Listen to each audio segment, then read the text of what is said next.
Hello दोस्तों, कैसे आप लोग? उम्मीद करता हूँ आप लोग अच्छे होंगे। आज हम एक मोबाइल के चार्जर को एडाप्टर को रिपेयर करने वाले हैं। इन्फिनिक्स का ये एडाप्टर है और बिल्कुल डेड कंडीशन में अपने पास ये आया हुआ है। तो कस्टमर का कहना था कि ओरिजिनल चार्जर है तो इसे बनवाना है, तो आज हम इसको बनाएंगे। जितने भी ओरिजिनल एडाप्टर या चार्जर होते हैं सबके सब पूरी तरीके से पैक होते हैं। कोई पीछे की तरफ से खुलता है, कोई आगे की तरफ से खुलता है। तो यहाँ पर देखिए आगे तरफ से है, लेकिन ये बहुत ही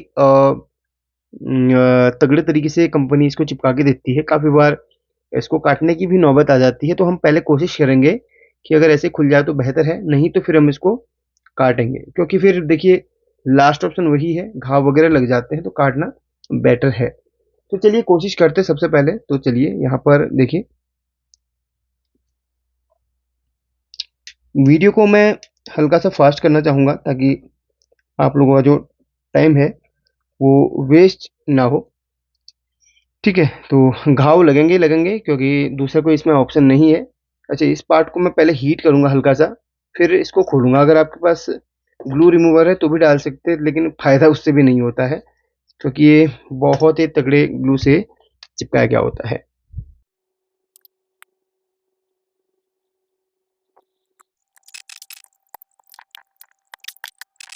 तो फाइनली इसको मैंने बाहर निकाल लिया है, यानी कि इसको खोल लिया है। अब इस सर्किट को मैं बाहर निकालता हूँ। यहाँ पर कंडीशन क्या है पहले देख लेते हैं। और ये जो मेन कैपेसिटर है उनको शॉर्ट कर लें पहले किसी मेटल की हेल्प से। पहले हम चेक करते, काफ़ी बार क्या होता है ना, प्रॉब्लम इसके सेकेंडरी सेक्शन में होता है और प्राइमरी सेक्शन में जो कैपेसिटर हैं वो चार्ज होते हैं तो प्रॉब्लम क्रिएट कर सकते हैं। तो इनको पहले मैं चेक कर लेता कि चार्ज तो नहीं है। देखिए चार्ज थे, नहीं चार्ज नहीं थे। यहाँ पर ये कुछ और वैल्यू दिखा रहा है, हमने ऑटो पे रखा ना, तो देखिए चार्ज नहीं है, सिर्फ रेजिस्टेंस दिखा रहा था। अब यहाँ पर ज़रा मैं आपको पहले क्लियर कर देता हूँ कि फॉल्ट यहाँ पर कहाँ से हो सकता है। जैसे कि हम देख पा रहे हैं, खोला मैंने आप ही के सामने इसे, तो ये इसका जो प्रिंट है यहाँ पर हल्का सा जला हुआ है। तो शॉर्टिंग इसमें प्राइमरी सेक्शन की से ही है। ठीक है, तो ये सील्ड हम हटा देते हैं, इसका इस सील को हटा देते हैं। और यहाँ पर ये एक मॉसफेट है। ये डायोड्स इसमें एसएमडी डायोड दिए गए हैं, बड़े वाले डायोड 4007 की जगह एसएमडी कंपोनेंट्स का इसमें इस्तेमाल किया गया है।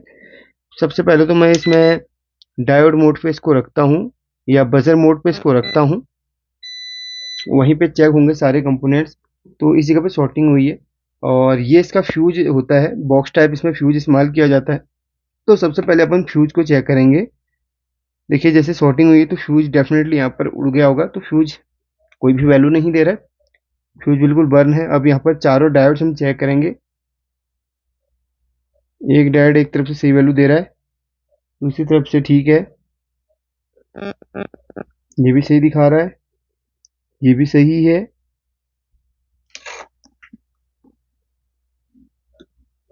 ये भी सही दिखा रहा है। चारों डायोड सही हैं। तो प्रॉब्लम कहाँ से इसमें हो सकता है देखते हैं, चलिए आगे चल के देखें। तो ये एक आईसी है और ये इसका मॉसफेट है, जो मेन स्विचिंग मॉसफेट यहाँ पर यूज किया गया है। तो इसमें जो कंपाउंड लगा है उसको हम हटा देते हैं, इसमें हटा देते हैं इस कंपाउंड को।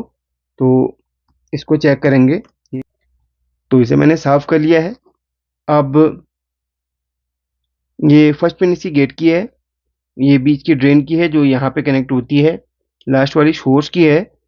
तो हम सबसे पहले ड्रेन और सोर्स की हम टेस्टिंग करेंगे। ड्रेन और सोर्स में एक डायोड वैल्यू दे रहा है जो कि लगभग ठीक है। और सोर्स से फर्स्ट पिन यानी कि गेट की हम टेस्टिंग करेंगे। तो इसमें कुछ वैल्यू आ रही है 159 समथिंग। पलट देते हैं क्या वैल्यू अभी भी है, तो अभी भी पलट के भी सेम वैल्यू ही दे रहा है। तो कहीं गेट के साथ ड्रेन शॉर्ट तो नहीं हो गया। अच्छा, गेट के साथ हम, सॉरी, गेट के साथ सोर्स की यहाँ पर वैल्यू जो दिखा रहा है इसमें थोड़ा सा डाउट में क्रिएट, थोड़ा सा कंफ्यूज हो रहा हूँ, तो निकाल के मैं चेक करूँगा तब क्लियर हो पाएगा। यहाँ पर मैंने इस मॉसफेट को बाहर निकाल लिया है। अब यहाँ पर फर्स्ट और लास्ट पिन पे जो पहले वैल्यू दिखा रहा था उसको हम चेक करेंगे। तो चेक करने पर 160 दिखा रहा है, पलट के फिर से 160 दिखा रहा है, यानी कि अभी भी सेम वही सिचुएशन इसमें बन रही है। तो एक काम करता हूँ, पहले इसमें मैं एक वोल्टेज देके देख लेता हूँ। काफ़ी बार ऐसा होता है कि यार इसमें जो गेट को यानी कि मॉसफेट को ड्राइव कर रही थी उस ऐसी में भी प्रॉब्लम होती है। तो एक काम करता हूँ, इसमें कोई शॉर्टिंग तो नहीं आ रही, वो चेक कर लेता हूँ। इस फ्यूज को मैं बांध लेता हूँ इसके ऊपर एक हल्की सी वायर, फिर इसमें वोल्टेज देके देखूंगा सीरीज बल्ब जल रहा है कि नहीं। तो यहाँ पर ये रहा अपने पास सीरीज टेस्टिंग बल्ब। इसको हम वोल्टेज देते हैं इधर पे, कोई भी शॉर्टिंग यहाँ पर नहीं दिखा रहा, यानी कि सीरीज का बल्ब नहीं जला है। तो एक काम मैं पहले कर लेता हूँ कि चलिए कैपेसिटर यहाँ पर जो होंगे वो चार्ज है कि नहीं वो देख लेता हूँ। यहाँ पर 4 कैपेसिटर लगे हुए हैं, तो यहीं पे से शुरुआत, एक सेकेंड, अभी गड़बड़ हो गई थी, मल्टीमीटर को मैंने बजर पे रखा हुआ था। चेक कर लेते हैं, इस कैपेसिटर के अंदर स्टोर हो रहा है वोल्टेज, यानी कि कैपेसिटर के अंदर वोल्टेज स्टोर हो रहा है, लेकिन ड्रॉप हो रहा है काफ़ी जल्दी। मल्टीमीटर का बजर मोड भी चेक कर लेता हूँ। चलिए ठीक है, मुझे डर था कहीं मल्टीमीटर खराब तो नहीं हो गया। अच्छा, यहाँ पर मैं इन वायर को मैं सोल्डरिंग करके तब चेक करूँगा। थोड़ा सा लंबी प्रोसेस हो सकती है रिपेयरिंग पे, अगर आप यहाँ पर सीखना चाहे तो सीख सकते हैं ये वीडियो देखकर। वायर को मैंने जोड़ लिया है और पहले यहाँ पर चलिए, अब मैंने इसको सीरीज के साथ जोड़ा है। डीसी वोल्ट पे मैं इसको लेके आ गया हूँ। ये कैपेसिटर है, कैपेसिटर फुल चार्ज है।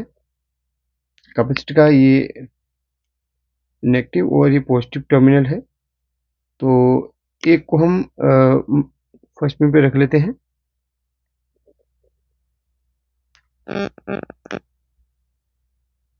फर्स्ट पिन अपनी गेट की है, तो यहाँ पर कोई वोल्टेज नहीं दे रहा है ये।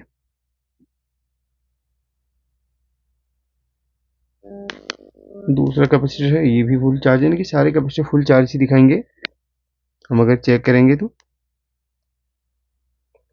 यहाँ पर देखिए कोई शॉर्टिंग तो नहीं बन रही है। तो एक काम हम इसमें कर सकते हैं कि इसमें अपन STR मॉड्यूल को लगा के देख सकते हैं।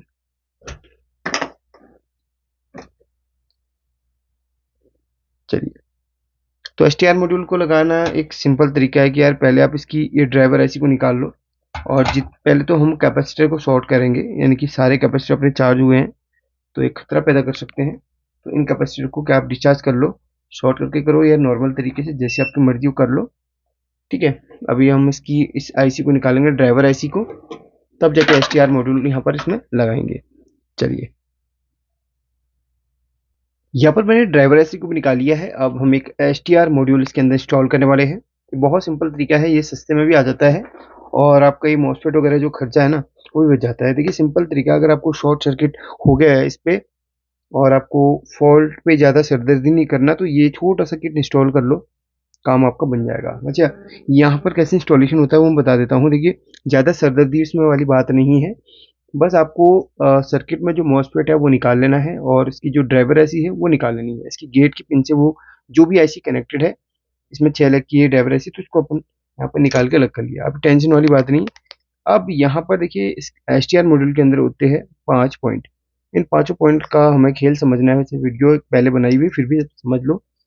इसमें देखिए पांचों पिनों का क्या है, फर्स्ट वाली स्टार्ट की है, दूसरी फीडबैक की है, तीसरी 12 टू 18 वोल्ट वाले कैपेसिटर की है, और इसमें चौथी की ग्राउंड की है, और पांचवी ड्रेन की है। अब देखिए यहाँ पर सिंपल सा है, इतना आप टेंशन मत लीजिए कैसे होता है। देखिए स्टार्ट वाली जो वायर है, यानी इसमें ब्लू कलर की दी गई है, किसी किसी में ग्रीन कलर की हो सकती है। तो स्टार्ट वाली जो वायर है वो अपना जो मेन कैपेसिटर है, जो अपना मेन कैपेसिटर है उसके प्लस से जुड़ जाएगा। ठीक है, या रेक्टिफायर से जो प्लस माइनस निकल रहा है उस पर चला जाएगा। तो ये जो स्टार्ट वाली है वो मेन अपनी टीसी वोल्ट जो बन रही है पहले फिल्टर कैपेसिटर पे उसके प्लस के साथ में स्टार्ट वाली कनेक्ट हो जाएगी, यानी कि ये हाई पावर की वायर है प्लस वाली। तो ये कैपेसिटर अपना ये वाला है, इसके प्लस में हम ब्लू कलर की वायर को जोड़ लेते हैं। ध्यान से इसको ये जरूर देखना कि प्लस माइनस कौन सा है। ठीक है, कैपेसिटर पे आप आइडेंटिफाई कर लो, यहीं पर आपको समझना है इन चीज़ों को। अगर आप नहीं समझोगे तो गलत कनेक्शन करने से आपको प्रॉब्लम क्रिएट हो सकती है। देखिए, तो मेन कैपेसिटर के प्लस में मैंने स्टार्ट वाली वायर या ब्लू कलर की या किसी किसी में ग्रीन होती है वो जोड़ लेनी है। अब अगली वायर है अपनी व्हाइट कलर की, मैं सीरियल वाइज चलूंगा। ठीक है, व्हाइट कलर की जो वायर है उसमें लिखा है FB, यानी कि फीडबैक। फीडबैक के लिए कौन सा कंपोनेंट इस्तेमाल होता है, वो होता है ऑप्टो कपलर। ऑप्टो कपलर जो अपने पुराने सर्किट होते हैं उसमें बड़े वाले होते हैं, इसमें SMD ऑप्टो कपलर है।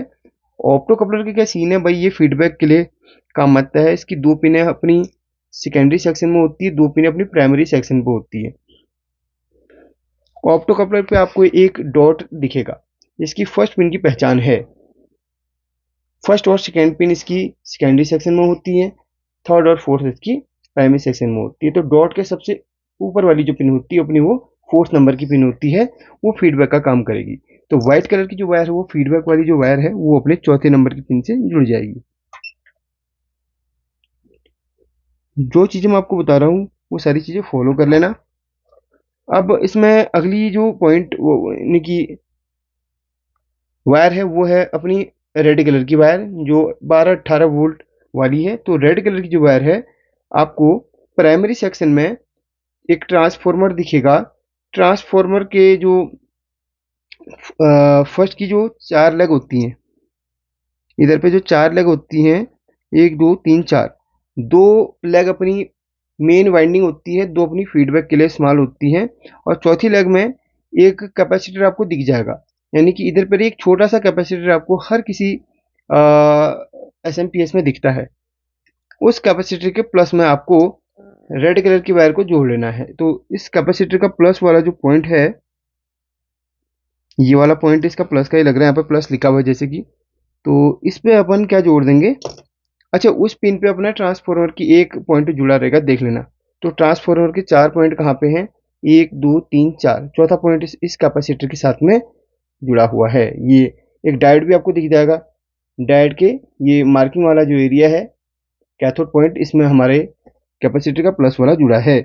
तो इसमें ये रेड कलर की वायर को जोड़ लो, 12 to 18 वाला। सारे कनेक्शन बिल्कुल ध्यान से करने हैं, कोई भी गलत वायर को आपने नहीं जोड़ना है। तीन वायर के अपने कनेक्शन हो गए हैं। अगली वायर जो इसमें बची है वो है ग्राउंड की। तो ग्राउंड की मेन कैपेसिटर जो अपने मैंने आपको बताया था, मेन कैपेसिटर, ये मेन कैपेसिटर, इसका जो नेगेटिव वाला पॉइंट है, पॉजिटिव में तो पॉजिटिव वाली वायर जोड़ी अपन, और नेगेटिव में हम नेगेटिव वाली वायर को या ग्राउंड वाली वायर को यानी कि ब्लैक कलर की वायर को जोड़ लेते हैं।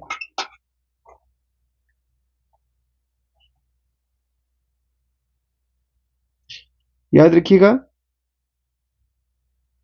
सारे कनेक्शन सीरियल वाइज होने हैं, गलत तरीके से कनेक्शन नहीं करना है। अब लास्ट वाली वायर बची, उसमें ड्रेन लिखा हुआ है इस वायर में। तो ड्रेन कहाँ पे होता है, मॉसफेट में होता है। मॉसफेट का टॉप वाला पॉइंट अपना ड्रेन का होता है। तो टॉप वाला पॉइंट मॉसफेट का कहाँ पर था, यहाँ पर था। तो येलो वाली को हमने ड्रेन के पॉइंट में जोड़ देना है, जहाँ पे मॉसफेट लगा था। मॉसफेट की जगह अगर कोई IC लगी हो तो IC का ड्रेन वाला पॉइंट ढूंढिए, उसमें आपने ये लगा लेना है।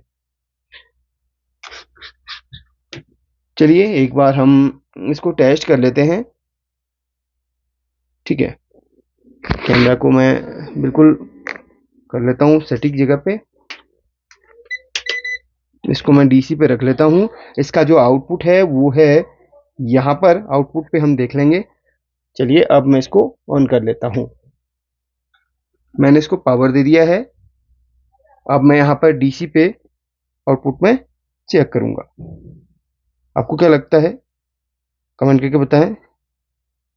ये आउटपुट 5.8 वोल्ट दे रहा है, यानी कि अभी परफेक्टली ये मोबाइल को चार्ज करेगा। ठीक है,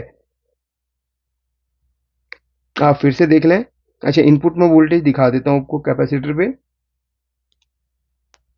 ठीक है, 333 वोल्ट डीसी। और आउटपुट में ये देखिए हो रहा है परफेक्टली। अच्छा, मोबाइल चार्ज करके भी दिखा देता हूँ आपको। इस वक्त मोबाइल तो नहीं मेरे पास, लेकिन ये डिवाइस लगा के दिखा देता हूँ आपको। अभी मैंने इसको ऑफ कर लिया है, पहले मैं इसको कनेक्ट कर लेता हूँ, तब जाके ऑन करूंगा।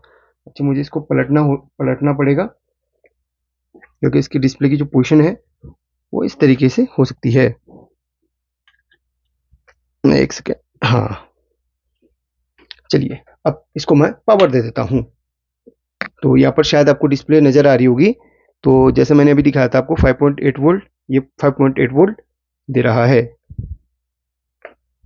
जैसे कि यहाँ पर देख सकते हैं। तो ये ऑन हो गया, इसका मतलब ये वोल्टेज दे रहा है। इस वक्त मेरे पास कुछ और डिवाइस है चार्ज करने के लिए, तो वो दिखा देता हूँ आपको चार्ज करके। तो चलिए, इस डिवाइस को मैं चार्ज कर लेता हूँ इसके आउटपुट में लगा के। तो इसको बैक कैसे किया जाएगा? हाँ, तो यहाँ पर देखिए 2 वोल्ट ये डिवाइस ले रहा है अपना, और 0.491 एम्पियर ये ले रहा है, क्योंकि कम वॉट ये लेता है चार्जिंग के समय। मोबाइल लगाएंगे तो मोबाइल जितना एम्पियर लेने वाला होगा वो ले लेगा। ठीक है, हर डिवाइस का अपना अपना वहाँ पर पावर होता है। तो अभी ये परफेक्टली काम कर रहा है, कोई वोल्टेज ड्रॉप नहीं हुआ, बिल्कुल वोल्टेज परफेक्टली यहाँ पर आ रहा है। ठीक है, सारी चीज़ें परफेक्टली काम करती है। अच्छा, मैं एक बार इसको ऑफ करता हूँ और इसको डिस्कनेक्ट करता हूँ। जो हमने STR लगाया था उस पर फिंगर टच करके देख लेना, ये हीट या फिर ओवरहीट तो नहीं हो रहा है। ये ना तो हीट हो रहा है ना तो ओवरहीट हो रहा है। कम ये जो है बड़ी LED टीवी वगैरह के लिए होता है, तो ये स्पेशली LED टीवी के लिए बनाया गया है। ज़्यादातर लोग इसको LED टीवी में इस्तेमाल करते हैं, लेकिन SMPS में आप किसी भी SMPS में उसको ज़िंदा करने के लिए यूज़ कर सकते हैं। अगर उसकी मेन IC मॉसफेट वगैरह चली गई हो, प्राइमरी सेक्शन डैमेज हो गया हो, प्राइमरी सेक्शन ख़त्म हो गया हो, तो इसका इस्तेमाल करके आप किसी भी SMPS चार्जर मॉड्यूल कोई भी अडेप्टर को जीवित कर सकते हो। ठीक है, एक ऐसी चीज़ है। अब देखिए, अब काफ़ी लोगों का सवाल हो सकता है, पहले मैं इसको क्या करता हूँ, डिस्कनेक्ट कर लेता हूँ। अब काफ़ी लोगों को सवाल हो सकता है कि यार ये इसके अंदर फिट कैसे होगा? गाइड कर देता हूँ मैं आपको, ये फिट कैसे होगा। तो यहाँ पर फिट करने का जो तरीका है वो कुछ इस तरीके से आप कर सकते हैं। और यहाँ पर देखिए, यहाँ पर आपको स्पेस बनाना होगा। ठीक है, स्पेस बनाना होगा, इस जगह से इसको फिट वगैरह कर सकते हैं। ठीक है, हल्का सा स्पेस बना के आप इसको फिट कर सकते हैं। लेकिन अगर फिर भी ना आए तो एक काम कर सकते हैं कि इसको पूरा पैक करके, पूरा इस तरीके से पैक वगैरह करके आउटपुट में इनपुट में कुछ अलग टर्मिनल लगा के आप भले से मोबाइल चार्ज ना करें, लेकिन इसमें 2 प्लग लगा के इस तरीके से जुगाड़ कर सकते हैं। हालाँकि मैंने तरीका रिपेयरिंग का बता दिया, बाकी आपको तरीका यहाँ पर अच्छा लगा या बुरा वो तो मैं नहीं कह सकता, लेकिन हाँ, रिपेयर खराब चीज़ है, फेंकने से अच्छा इस तरीके से रिपेयर कर लो, 5 वोल्ट आपको मिलेगा। भले आप इससे मोबाइल चार्ज न कर पाओ क्योंकि फिट नहीं हो पा रहा, लेकिन कुछ और यूज़ में लेके आ सकते हो। 5 वोल्ट का आपका सोर्स है, और ये जो है ना, ये ये जो अडेप्टर है ये पावरफुल होता है भाई। ये सुपर वूक या सुपर फास्ट चार्जर के लिए इस्तेमाल होता है, तो इससे कई सारी चीज़ें आप चला सकते हो। ये 3-4 एम्पियर की एक सप्लाई आप समझ लो। ठीक है, तो चलिए फिर वीडियो को लाइक कर देना। Thank you so much for watching this video, और ऐसी वीडियो देखने के लिए अपने इस चैनल को थोड़ा सपोर्ट करना।